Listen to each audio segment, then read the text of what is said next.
Lebih hemat dan ramah lingkungan. Itulah yang terjadi pada salah satu sekolah di kawasan Jakarta Selatan ketika mereka mulai menggunakan energi dari cahaya matahari sebagai tenaga listrik sejak 2019 lalu.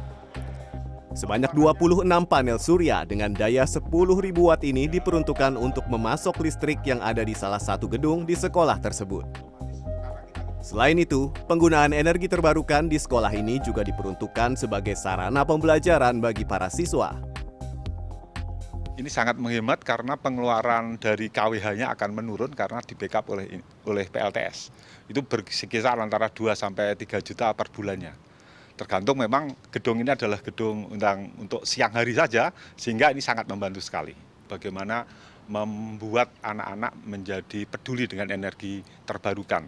Yang kedua, ini menjadi sarana pembelajaran. Yang ketiga, bagaimana menghemat listrik terjadi pada operasional sekolah pastinya begitu.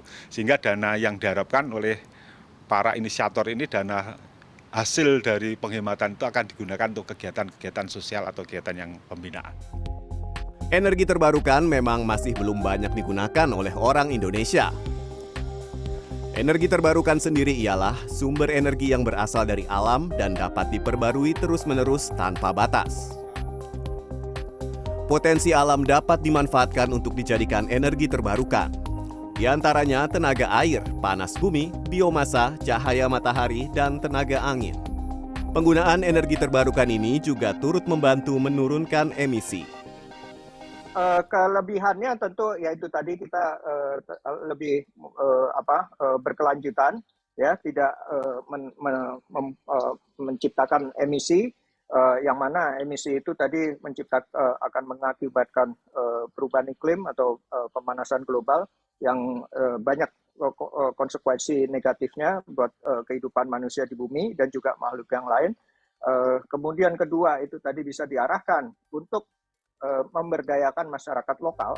Jadi Namun, berdasarkan data dari Direktorat Jenderal Energi Terbarukan dan Konservasi Energi, hingga akhir tahun 2022 kemarin, pencapaian bauran transisi energi terbarukan di Indonesia baru mencapai 12%. Minimnya angka tersebut dikarenakan akses yang cukup sulit dilakukan di Indonesia. Ya, jadi ini ketidaksetaraan akses energi ini masih menjadi kendala di Indonesia. Selain tadi negara kepulauan, dan ketiga ya kita juga ini kan kita ini membutuhkan, karena daerah-daerah kepulauan membutuhkan energi terbarukan yang base load, artinya bisa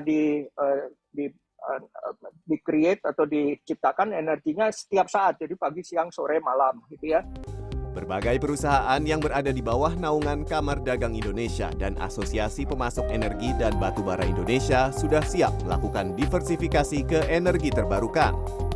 Namun, regulasi harga yang terus berubah-ubah menjadi tantangan tersendiri bagi para pengusaha untuk melakukan transisi ke energi terbarukan. Jadi sebenarnya perusahaan-perusahaan di Indonesia sudah mulai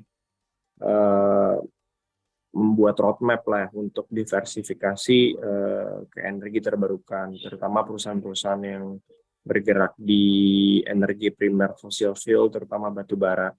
Jadi ada perubahan-perubahan regulasi ini yang menjadi ketidakpastian dari sisi komersial untuk pengusaha-pengusaha yang mau terjun ke atau beralih ke renewable gitu. Karena kan memang investasi di energi terbarukan kan terbilang tidak murah ya. Jadi sebenarnya kita butuh kepastian regulasi untuk menghitung komersial ataupun keekonomisan dari investasi tersebut sebenarnya. Pemerintah sendiri menargetkan di tahun 2025 nanti, bauran energi terbarukan ialah sebesar 23%. Dan pada tahun 2060, Indonesia dapat sepenuhnya menggunakan energi terbarukan untuk mewujudkan net zero emission. Reza Siregar, Sony Sulistiono, Jakarta.